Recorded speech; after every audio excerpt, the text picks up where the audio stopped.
Okay, तो इस video को लाइव की तरह देखने की कोशिश करना। सोच लेना मैं डायरेक्ट तुमसे बात कर रहा हूँ, हालांकि तुम इस वक्त मौजूद नहीं हो, लेकिन मैं उसी तरीके से बात करने वाला हूँ। इसलिए ये वीडियो थोड़ा सा लॉन्ग हो सकता है, क्योंकि मैं कोशिश करूँगा आज काफ़ी सारे टॉपिक्स के ऊपर बात करने की। अभी काफ़ी सारी शिकायतें आ रही है कि मैं लाइफ से रिलेटेड वीडियोज़ क्यों नहीं बनाता, मोटिवेशनल वगैरह। तो यार देख, मैं ना तरीके से समझाने की कोशिश करता हूँ। हालांकि ये वाली स्टोरी टेलिंग में जो एक हिंट दे रहा हूँ, इसको बहुत बाद में लेके आने वाला हूँ कि मेरे अंदर दो इंसान मौजूद है। एक जो बहुत बेहतरीन अभिनेता हो सकता है और दूसरा जो बहुत बीमार है। मुझे बीमार वाले से थोड़ा ज़्यादा लगाव है। अभी मैं इंस्टाग्राम पे एक कोट पढ़ रहा था, अभी कुछ दिन पहले एक बात है जिसमें लिखा हुआ था कि अगर तुम्हारे पास एक गार्डन है और एक लाइब्रेरी है तो तुम्हारे पास सब कुछ है। मुझे कोट बहुत अच्छी लगी। शायद मेरे अंदर जो बीमार इंसान है उसको बहुत अच्छी लगी। लेकिन अगर किसी से मैं ये बात जाके कहूँ जो सुबह से लेकर शाम तक 9 to 5 की जॉब करता है और उसकी 4,000 की किस्त बाउंस हो गई, शाम को जाके मुझसे ये कहूँ कि अगर तेरे पास एक गार्डन है, एक लाइब्रेरी है तो तेरे पास सब कुछ है, शायद वो मुझे 2 गालियाँ बक देगा। और शायद कुछ गलत भी ना हो इसमें, क्योंकि उसका दिमाग किसी और चीज़ से खराब हो रहा है और मैं जाके ये वाला ज्ञान दूँ तो लाइफ के ऊपर यार ऐसा नहीं है कि मैंने वीडियोज़ नहीं बनाए, मोटिवेशनल वीडियोज़ नहीं बनाए, या मैंने कुछ इस तरह की लाइनें पोइट्री के ज़रिए कहने की कोशिश नहीं की। लेकिन मुझे लगता है हर इंसान का एक क्राफ्ट होता है, उसका एक टैलेंट होता है, उसका एक दायरा होता है जिसके अंदर वो एक कंफर्टेबल फील होके लिखता है। कुछ लोग होते हैं जो दायरा तोड़ के लिखते हैं। मैं शायद अभी तोड़ने की हालत में नहीं हूँ फिलहाल, मुझे ऐसा फील होता है कभी कभी। अगर तुम किसी का भी एग्जाम्पल उठा के देखो, कुछ क्राफ्ट ऐसे होते हैं, कुछ दायरे ऐसे होते हैं जिन पे वो बहुत बेहतरीन लिख देते हैं, और जिस तरीके से वो लिखने की कोशिश करते हैं वो बहुत उम्दा लिख देते हैं। लाइक तुम्हें एक एग्जांपल दे कि आज ये थोड़ी आर्टिस्टिक टाइप से बातें होती है, राइटिंग टाइप से बातें होती है वो वाली। हालांकि मैं इस तरह के वीडियो ज़्यादा नहीं बनाऊंगा, क्योंकि मैं बहुत जल्दी हो सका तो छोड़ दूंगा ये पोइट्री वगैरह। ये एक वक्त पे जाके होगा कि हाँ बस अब मेरा हो गया, कंप्लीट हो गया। ये एक जर्नी थी, ये एक कैरेक्टर था जो मैं प्ले कर रहा था। अब मेरे को दूसरे कैरेक्टर में शिफ्ट होना है और मैं कहीं ना कहीं हो जाऊंगा बहुत जल्दी। तो जो मैं जल्दी जल्दी वीडियोस अपलोड कर रहा हूँ, ये कर रहा हूँ, इसके बाद में तुम्हें सर्च कर करके देखने पड़ेंगे। हाँ ये भी बना दी मैंने, ये भी बना दी। इतना ही कहना चाहता हूँ फिलहाल। तो इम्तियाज़ अली की फिल्में देखी है तुम लोगों ने? उन फिल्मों के अंदर तुम्हें एक चीज़ कॉमन मिलेगी कि हीरो जो होता है, जो लड़के का कैरेक्टर होता है, वो एक लड़की से कहीं ना कहीं प्यार कर बैठता है। वो अपने आप को ये यकीन दिला रहा होता है कि नहीं, वो प्यार इतना ज़्यादा नहीं कर सकता, वो रह सकता है। चाहे तुम कोई सी भी उसकी फिल्म उठा के देख लो। हालांकि जितनी मैंने देखी है, जब वी मेट के अंदर जो शाहिद कपूर का कैरेक्टर है, गीत रहती है, रीत रहती है, उससे प्यार कर बैठता है। लेकिन वो अपने आप को समझा रहा होता है कि नहीं, ऐसा कुछ भी नहीं है। उसका चाहे रॉकस्टार का कैरेक्टर ले लो, वो भी क्या नाम रहता है, हीर रहता है ना उसका, शादी में जाता है, प्यार कर बैठता है, लेकिन कहीं ना कहीं एक अंदर ही अंदर रहता है, एक कसक रहती है, एक टीस रहती है अंदर। जब वी मेट में जब उसका बिजनेस सब कुछ स्टार्ट हो जाता है, सब कुछ बढ़िया चलने लगता है, लेकिन फिर भी उसके माइंड में कहीं ना कहीं वो लड़की रहती है जो करीना कपूर का कैरेक्टर रहता है। वो लास्ट में भी उससे मिलने जाता है। और रॉकस्टार में भी वो बहुत कुछ बन जाता है, लेकिन वो कैरेक्टर उसका जहन में रहता है, उस लड़की का कैरेक्टर, वो दूर नहीं हो पाता। तमाशा मैंने पूरी तरीके से देखी नहीं है, क्योंकि बीच बीच में से देखी है मैंने। किसी दिन पूरी देखता हूँ उसको, तब जाके समझ में आता है, क्योंकि तमाशा जैसी मूवी के लिए मुझे वक्त निकालना पड़ेगा अच्छा सा। और अभी रिसेंटली मैंने जब हैरी मेट सेजल देखी, जो हैरी नाम का कैरेक्टर है, सेजल से कहीं ना कहीं वो लगाव लगा बैठता है, वो प्यार कर बैठता है। लेकिन एंड तक वो ये समझा रहा था, नहीं ठीक है, हाँ तुम्हें ये जो कैरेक्टर की लेंथ है, ये जो क्राफ्ट है, वो यही रहता है। वो इसके अंदर लिखने में बहुत अच्छा फील करता है, तो वो लिखता है। अगर तुम इम्तियाज अली को लाइक कौन सी फिल्म दे दो, अभी कौन सी चली थी ज्यादा, धूम फिल्म लिखने को दे दो, या धूम की वो सीरीज जो भी उसकी चौथी आ रही, शायद चौथी आएगी, वो लिखने के लिए दे दो, वो नहीं लिख पाएगा। वो सोचेगा कि मैं क्या करूं। वैसे ही जैसे तुम मेरे को कलम दे दोगे और बोलोगे अच्छी अच्छी बातें लिख, जिसके अंदर लड़का भी खुश हो जाए, लड़की भी खुश हो जाए, बूढ़े बच्चे जवान सब खुश हो, हैप्पी एंडिंग टाइप से, तुम मेरे से लिखी नहीं जाएगी।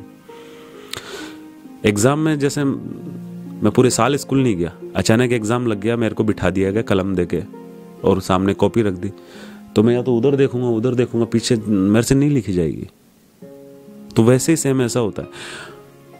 और जैसे ही तुमने लड़की की थोड़ी सी बेवफाई के बारे में लिख दिया, तो लड़की की जब बेवफाई के बारे में आप लिखते हो सैड बातें लिखते हो।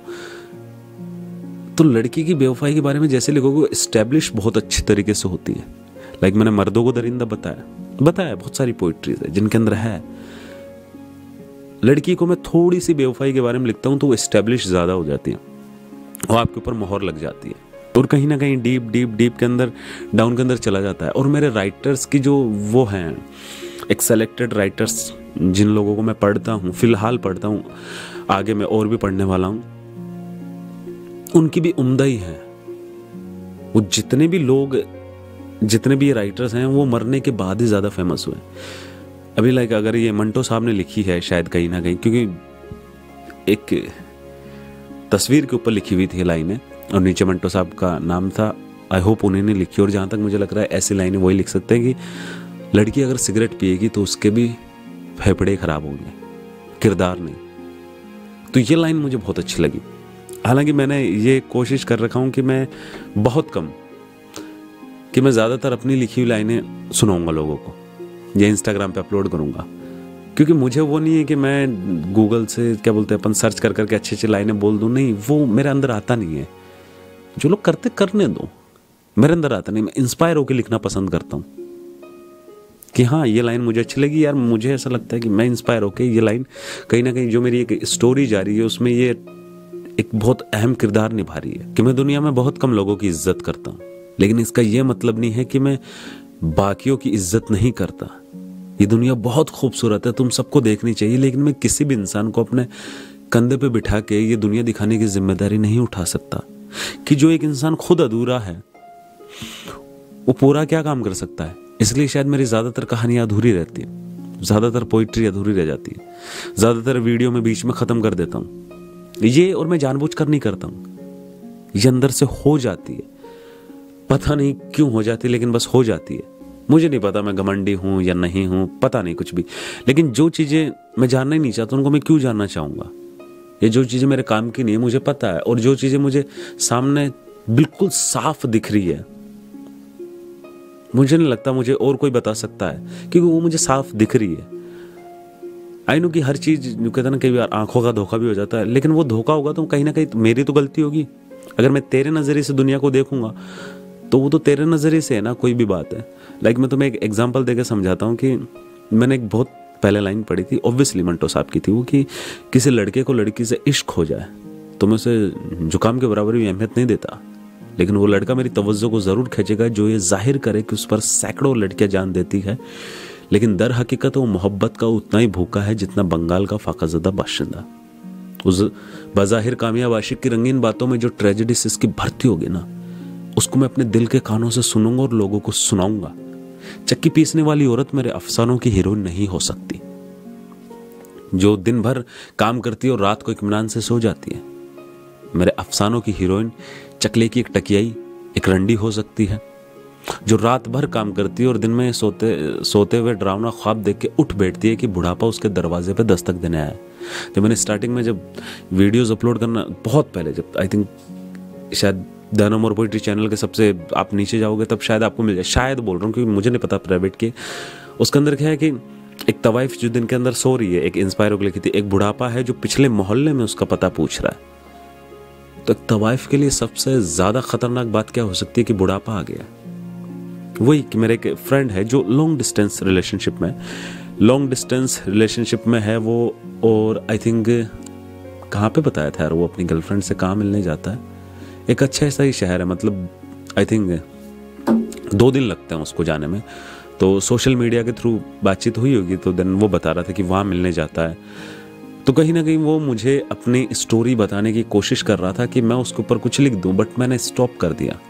मतलब मुझे जानना ही नहीं है, क्योंकि मैं अपने दोस्त को अच्छी तरह से जानता हूं। अगर कोई लड़का यहाँ पे रहता है जिस शहर के अंदर मैं हूं, और वो एक तरीके से उसकी कैसे न हुआ कि इमेज नहीं है, प्लेबॉय नहीं है, बट हाँ इतना है कि उसकी गर्लफ्रेंड है, ऐसा कुछ है कि हाँ लड़की उसके बारे में पूछना चाहती है, ऐसा कुछ करना चाहती है, तो मुझे लिखने में बहुत मजा आएगा कि एक लड़का है जिसकी यहाँ पे लड़कियां देखती है उसको, लड़कियां उससे मिलना चाहती है, कहीं ना कहीं वो लड़कियों के दिलो दिमाग में हावी रहता है, एक पर्सनालिटी रहती है वो है।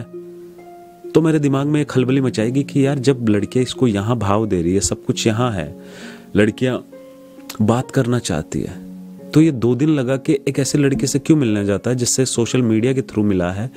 ऐसा क्या चलता है इसके मन के अंदर? खलबली मचाती है ना एक चीज, तो मैं वो जानने की कोशिश करूंगा, क्योंकि मैं उसे अच्छी तरह से जानता हूं। उसे, मुझे नहीं लगता उस लड़की के अलावा किसी ने भाव दिया है। मेरे ख्याल से वो उसकी जिंदगी की पहली और आखिरी लड़की होगी जो उसको भाव देती है, मेरे ख्याल से। तो जब वो मुझे ख्याल पता है कि इससे पहली बार कोई लड़की सोशल मीडिया पे भाव दी, दोनों में बातचीत हुई, ये उससे मिलने जाता है, इसके अलावा कोई दूसरी वजह नहीं है कि वो सोशल मीडिया पे एक लड़की से मिला, उसको तवज्जो मिली, उसको भाव मिला और वो चला जाता है। इसके अलावा नथिंग। तेरे ना दिल के अंदर ऐसा कुछ है, ना दिमाग के अंदर ऐसा कुछ है जो मुझे अट्रैक्ट कर सके। और अगर यही चीजें घमंड के अंदर आती है तो शायद हो सकता है मैं घमंडी हूं। अगर यही चीजें एक वो आ जाती है ना कि इंसान को दिखता है, वो मेरे अंदर का जो बीमार इंसान है वो अक्सर उस जो एक बेहतरीन अभिनेता उससे लड़ता रहता है। कई बार ऐसा होता है कि मैं एक स्टोरी के तरीके से बता रहा हूं, हालांकि मैं नहीं हूं, कि मैं एक क्लब में बैठा हूं जहां पे बहुत सारी भीड़ है, रंगीन रोशनी है, शराब है, शवाब है और बहुत सारी आवाजें गूंज रही है, लाइक उसे आप गाने भी कह सकते हो। मैं एक चेयर पे बैठा हुआ कांच के गिलास से कुछ पी रहा हूं और मैं पी रहा हूं, मैं इधर देखता हूं, सब लोग अपनी मस्ती में मगन है। मेरे सामने तो एक इंसान है जो सबको शराब पिला रहा है और मैं थोड़ा सा राइट साइड की तरफ करके देखता हूं तो मुझे एक लड़की दिखती है जो बहुत ही खूबसूरत है। एक सेकंड, नहीं, दरअसल ये बहुत ज्यादा खूबसूरत है और इस लड़की को देख के ऐसा लग रहा है कि शायद मैं पिछले जन्म से इसे ढूंढ रहा हूं।